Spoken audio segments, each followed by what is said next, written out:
четвертом курсе. Я сейчас уже, находясь в четвертом курсе, сейчас нахожусь в активном, скажем так, поиске места, где бы я смогла реализовать свои, скажем так, политические амбиции, но и приобретенную мощную базу знаний. Вот посему у меня такой вопрос. Как формируется кадровый потенциал органов местного самоуправления и вытекающий, скажем так, из этого вопрос, каковы перспективы сотрудничества нашего Мариупольского государственного университета с городским советом в этом направлении? Спасибо. Так, ну вопрос немножко не по профилю, но постараюсь на него ответить, насколько знаю, поскольку я не работник сферы образования, не зам городского головы по профильным вопросам. Значит, кадры.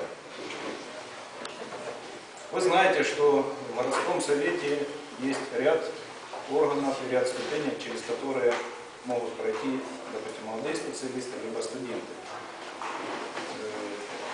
Путь прохождения – практика. Студенты на практику ходят, насколько мне известно. Педагоги в школу. Да. По департаменту экономики работаем. Департамент экономики, то есть пресс-служба. Да. Я знаю, у нас в пресс-службе тоже даже ваши выпускники сейчас на практике были там, работали. И представили, что были пресс-службы наши выпускники. То есть практика первого. Второе – стажировка. Значит, на стажировку можно попасть по заявке университета, вуза, либо по заявке общественной организации.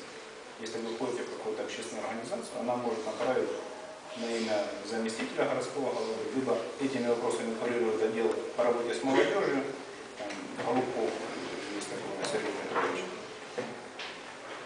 заявку и рассматривают вопрос уже направления вас на стажировку по определенной линии.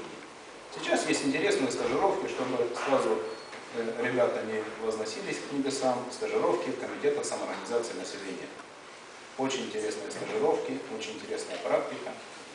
Кто не знает, знаете, что такое комитет самоорганизации населения? Нет?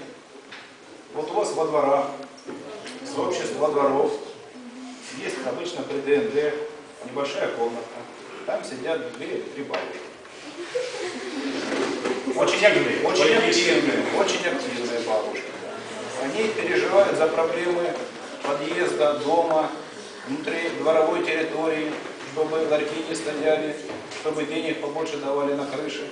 То есть они знают всю систему и всю иерархию, как пройти от комитета самоорганизации, от рядового гражданина и дойти до городского головы, либо до сессии городского совета, чтобы выбить для себя побольше денег, ну не для себя, а для своего комитета больше денег на социально-бытовые нужды, либо на другие нужды, которые определяет комитет самоорганизации населения.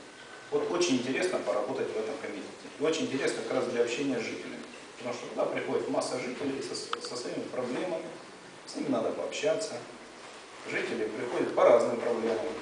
Бьет муж или бьет жена. Эти проблемы тоже надо решить. Раньше куда ходили? В партию. Сейчас приходят в органы местного самоуправления.